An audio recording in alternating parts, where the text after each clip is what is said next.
Before we get into today's show, let me tell you about HubSpot. If you're hustling in the trenches to build a business or bootstrapping one of your own, let's talk about an AI-powered tool that can lighten up your workload a bit. HubSpot's Campaign Assistant is a game changer for creating marketing campaigns at scale. It quickly turns your key selling points into a cohesive pitch, which helps you deliver knockout emails, ads, and landing pages in minutes. So let Campaign Assistant take care of the campaigns so you can get back to growing your business. Work smarter, not harder at HubSpot.com/campaign-assistant. What's going on, everyone? It's Wednesday, June 15th. I'm Zachary Crockett here with Rob Litterst and Mark Dent, and you're listening to The Hustle Daily Show.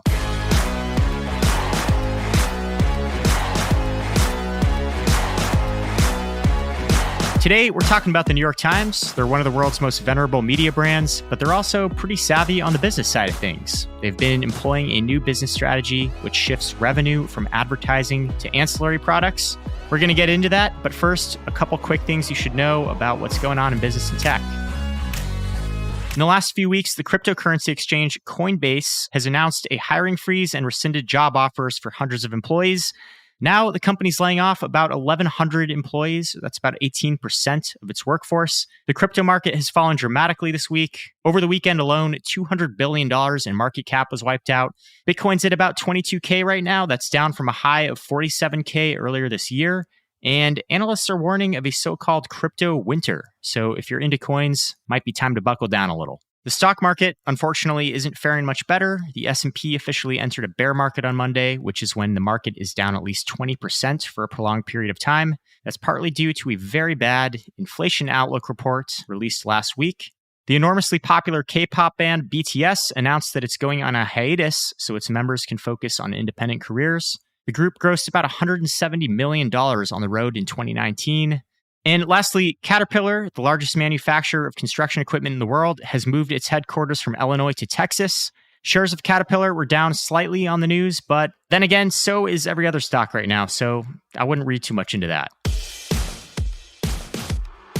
All right, Rob, let's talk New York Times. They've got a new business strategy brewing that they've been working through.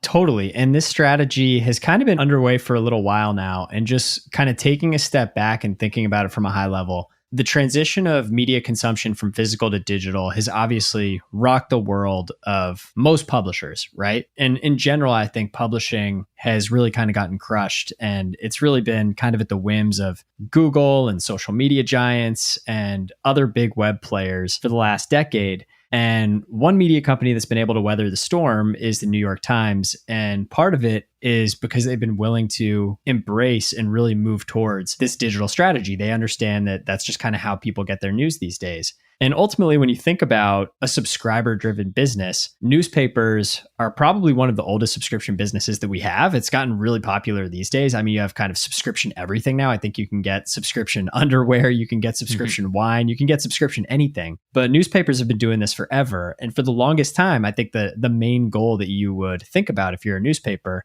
is acquisition, right? So just getting new subscribers. And that's not to say that the New York Times doesn't want new subscribers. They still think that there's a right market for them to drive more subscribers to sign up for their news and for all of their other products. But a big part of their new strategy is ultimately not so much about generating new subscribers, but getting their existing subscribers to pay them more. And they're doing that through a slew of new digital products. All right, so they're trying to rally up their current subscriber base and get them to subscribe to kind of these ancillary products. What does that economy look like? What kind of new products are they cooking up here? Yeah, so if you're subscribed to the Times, you've probably seen the kind of endless promos that they have within their app, on their website for New York Times Cooking and New York Times Games. So those are kind of like their two staples. They've had those two products for a pretty long time now. Cooking has like over 19,000 recipes. I can speak from experience. My mom subscribes to New York Times Cooking and she's obsessed with it. I think they have like some really big name contributors like Mark Bittman, if you're a cookbook enthusiast. Oh yeah, McBitty's Bean Burgers. Oh yeah. Highly recommended. Bittman is in there. So if you want some Bittman, then maybe look for the New York Times Cooking subscription. The game section has, of course, the flagship product, which is the New York Times crossword puzzle, which my mom is also obsessed with. She actually just snapped a streak. She had done, I think, like 865 in a row or something like that. But it also has Spelling Bee, Tiles, and Wordle, which New York Times just acquired. But they've actually added a couple of different products that they're kind of working into this overall bundling strategy. And that's really what they're trying to do here, is get people to pay them incrementally more for access to these ancillary products. Right. They have Wirecutter for reviews. They have The Athletic for sports. They've kind of gone on a spree the last 5-6 years, right? Exactly. And that's the cool thing, is they offer all of these products as standalone subscriptions as well. And when you think about it, the New York Times, they definitely have a type for the products that they're looking to bundle. They're looking for products that are kind of low cost products. I think like their standalone subscriptions range from about $40 per year to $65 per year, which I'm not great at math, but generally around like $5 per month. And they're also looking for things that kind of like fit in decently with news, right? So like information products, sports, reviews, cooking, games. And they're essentially hoping that these products are going to capture the attention of some of their audience. I think that's a big reason that they bought Wordle, is they saw that it just went totally viral and thought, hey, this is an opportunity for us to get more people to subscribe to our gaming subscription. Sure. And what does the big picture look like here? How has this strategy contributed to their bottom line? So the digital revenue from the New York Times has grown from 400 million in 2016 to 1.1 billion in 2021. One thing that the New York Times does, which is really, really smart, is they offer a complimentary subscription to their bundle subscribers. So if you think about the nature of a bundle, like one person, me, myself, I might just want to subscribe to the New York Times for news, right? Maybe I want to read The Athletic here and there because I'm a sports fan. But if you offer me a complimentary subscription for my wife, she likes the games, she likes the cooking. So I think what New York Times is doing there by offering a complimentary subscription is they're giving subscribers a chance to kind of increase the chances that somebody's interested in one of those ancillary products, so that more households essentially are upgrading their New York Times subscription to the bundle to take advantage of those products. Sure. There's something in it for everyone. Yeah, it's interesting. This acquisition really seems like something that is more out of the playbook of a big tech company than an established legacy media brand. We've seen companies like Apple, Disney play around with bundling, but not really any other major newspapers. Yeah, this is definitely the first really kind of true example of a traditional sort of media outlet, one as kind of, for lack of a better word, as staid as an old newspaper, really going out of its way to turn into something else. This sort of like home for, of course, news and sports, and then like Rob was saying, games and cooking, and basically just community is kind of what they're creating with some of that. And it really feels like a playbook that you would see out of somewhere else. We know, of course, that Facebook, it was getting really big on its own, but then it bought Instagram and it bought a lot of other things. And that is the way that public companies have to keep getting bigger, is by acquiring. And so while I think that, as Rob was saying, the bundle allows you to also get more revenue per user potentially, because people who are already subscribers are going to get the bundle now. I sometimes wonder, like, how far do you go? Especially if you're someone like the New York Times, like to use like the corporate culture's favorite word, how much synergy really is there? Nice. Among other things that the New York Times could buy, because there obviously is a lot of synergy between The Athletic and the New York Times. Wow. And I think a decent amount of synergy between games and the New York Times, certainly. Like the crossword puzzle was always a standby on one of the back pages of the newspaper. Mark, if you use the word synergy one more time in this recording, I think you're going to get poached by McKinsey after this. I will try to stop using it then.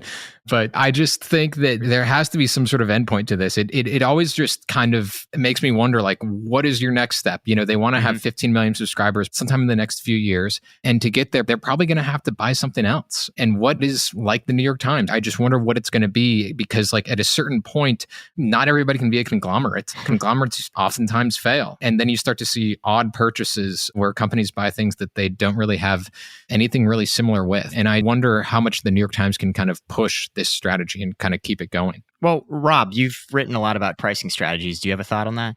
Yeah, totally. I also have ideas for what they could potentially acquire that I would love to run by you guys to see if you guys think any of them could be a fit. Let's do it. Yeah, I'm interested. We already talked about how the New York Times kind of has a type, right? So they have these kind of like $5-ish per month information products. So one that comes to mind for me, I think if they had kind of like a premium horoscope app, I think it could potentially fit. And I feel like people go for horoscopes in their newspaper or wherever they're getting their news. I feel like it's something that could potentially fit. What do you guys think about the New York Times jumping into the horoscope game? That's a good idea. I miss the days when horoscopes were free. Right. But here's the thing. They weren't free in those old days. They were baked into the price of the old newspapers. Interesting.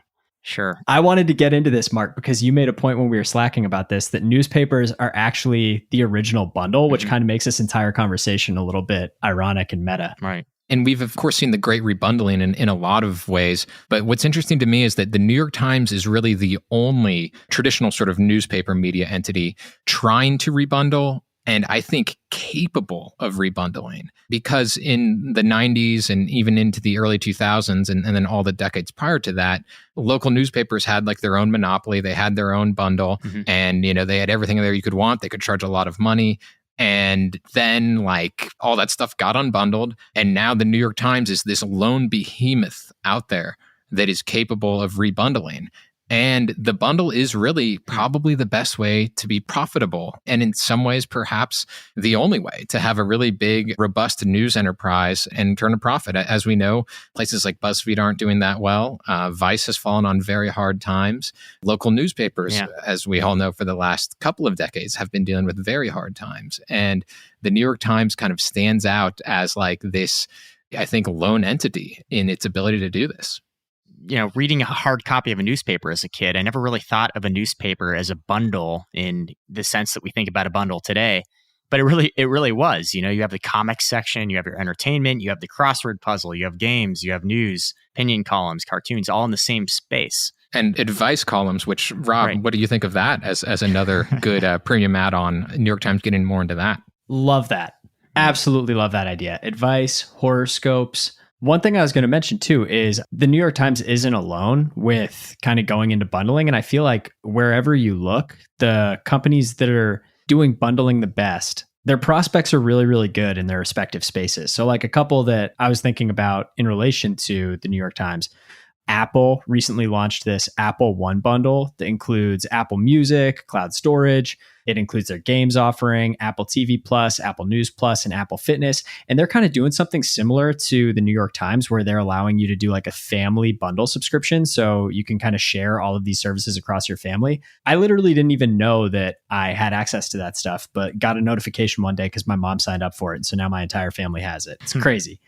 And then Disney has their own Disney bundle that includes Disney Plus, Hulu, and ESPN Plus. And especially as you see what's happening with Netflix and their subscriber numbers are trending downwards, I think Disney's in really good shape with that kind of combination of offerings that they have there. They've got sports, they've got prestige TV and prestige other products with Hulu, and then they have Disney Plus, which obviously their catalog is super popular too. I think a part of the reason the New York Times can pursue this strategy is obviously they have a lot of legacy and cachet. They have the power to be able to do this, as you said, Mark.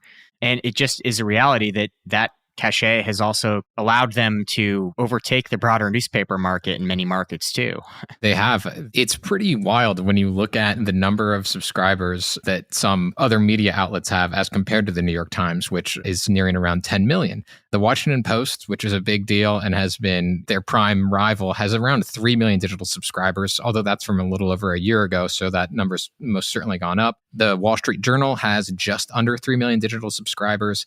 And then we kind of get to like these local papers, which is where it's really interesting. The Boston Globe, which is probably one of the most successful local newspapers, has just under 250,000 digital subscribers.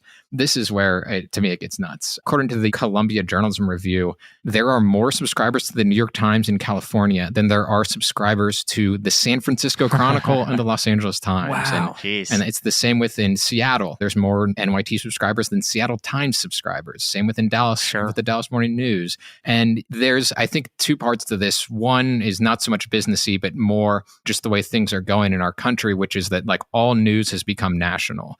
I think people care just a little bit more about national news. They don't quite have the same feel for the community as they once did. So local news just has fallen out of favor. And then if you couple that with the New York Times kind of riding to a new high because people are just a little more interested in it, and then they have that cachet that you were talking about, Zach, they're able to just like increase their power like tenfold to the point where you have people who work for local journalism outlets. They want to work for the New York Times. People who would read those outlets are finding, well, there's not that much good stuff in there anymore because all the reporters have been laid off. And so they're going to turn to the New York Times, which is a really good product. And that also happens to cost less than most local papers. Sure.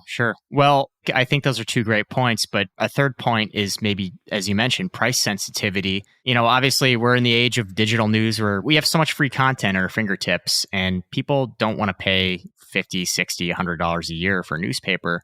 And the New York Times seems to benefit from kind of like an economies of scale type of thing. You mentioned the Boston Globe, for instance. Rob, you're one of the 250,000 subscribers to the Boston Globe. And I am. There's like a dramatic price difference between your New York Times subscription and your Boston Globe subscription, for instance. It's crazy. And one thing that I do want to clarify is I think the New York Times does some pretty aggressive first year promotions. So take it with a grain of salt. I think after year one, the price of a subscription technically goes from $4 per month to $17 per month. But I've subscribed to the New York Times and churned, and I've had them kind of offer me the same price over and over. Yeah, there's a lot of different rates because I think I pay closer to somewhere to 8 to 10. So it's somewhere in that range, I think, too. But to your point, Zach, so I pay $27 a month for the Boston Globe, and they have zero pricing flexibility. Like I've asked them before if I can if I can subscribe at a lower cost. They need every penny of that. And I've been shut down, many times. But I was just doing some back of the napkin math. So obviously $27 to $4 for the New York Times is a pretty ridiculous difference. But even New York Times All Access subscription, which includes all of the products that we mentioned above. So it includes news, cooking, games, Wirecutter, and The Athletic. That comes out for the first year to right around $13.50 a month. So even that is half of the price of my Boston Globe subscription. Jeez. Which it's just crazy. And you mentioned it, Mark, like the Boston Globe, they obviously have a great reputation. They are seen as one of the more successful papers. And it just seems like hard for them to even really compete. Like, I don't understand how some of these smaller market papers can do it. And once you start to kind of do that calculation and look at that equation in your head, it starts to make a lot of sense why there's been consolidation and papers going out of business and all of that stuff. And new Substacks that have daily news. I think that's been kind of a new trend, is getting back into like local and regional news and using newsletters to do it. Yeah. Well, I will say that the Boston Globe has never ripped off one of our stories without credit. So they have that going for them. The New York Times, love them, but they do frequently do that to smaller blogs, and they can get away with it. I did not know you were going there. That's amazing.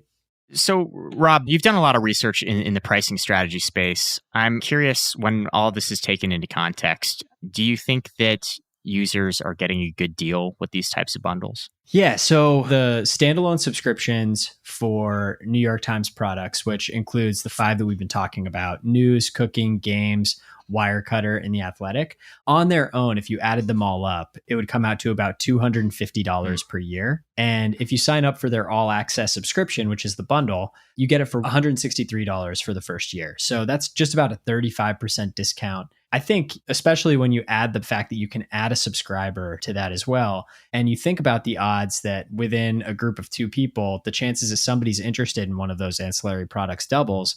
I think it's pretty easy to see that being a pretty good deal, especially just considering all of the other media products that are on the market. I mean, we mentioned that comes out to about $13.50 per month. That's pretty reasonable for everything that you're getting there. But it totally, I think, depends on how interested you are in those ancillary products. I think the interesting calculus for the New York Times, as they're kind of going towards 2027 and shooting for this 15 million subscriber goal, is how much of their new revenue comes from getting subscribers to add new bundle products, or from kind of like lowering the discount on subscribers year after year, because that's going to play a really big role in it. Just as they kind of incrementally take down that discount, they're going to be able to put away more revenue per subscriber as well. So there's a really good chance, I think, for the New York Times. And I'm not saying this is a good thing for media in general, because I don't really think it is. But I think there's a really good chance for the New York Times that as they get closer to 2027 and they get to those 15 million subscribers, which they probably will do if things keep going as they are, then the average subscriber is going to be paying them a lot more than they are right now. Sure. I often wonder if competition will drive down those subscription costs over time. But Mark, as you said, the New York Times is kind of just in an echelon of its own. It's really positioned itself in a unique way where it obviously has direct competitors, but in a certain sense, it doesn't because of the bundling. Yeah, they really have. And what's interesting to me is I can think back to, this was like summer 2009, because right after I graduated college and was getting into journalism, there was like a Daily Show segment where one of the correspondents did a story about how the New York Times was basically on its deathbed. Everyone sort of thought it was just going to kind of bite the dust in terms of the way that a lot of newspapers were heading. And then that clearly didn't happen. A couple of years later, they introduced the paywall in 2011, which was before most people did. And then they've just seen this incredible growth. And back then, the New York Times was still the premium news outlet, but now it's so much more. It's sort of like an Amazon or like a Walmart, just somewhere where it has everything that its competitors have, on a smaller level, all in one place. And no one else can say that. Yeah. And I guess the fact that all three of us are subscribers independently is a testament to that. Yep. Exactly. And we're all paying different prices for it. All right, that's going to do it for us today. As always, thanks for tuning into the Hustle Daily Show. We're a proud part of the HubSpot Podcast Network. Our editor is Robert Hartwig, and our executive producer is Darren Clark. If you liked what you heard today, we've got a lot more tech and business coverage over at thehustle.co. We'll catch you all tomorrow.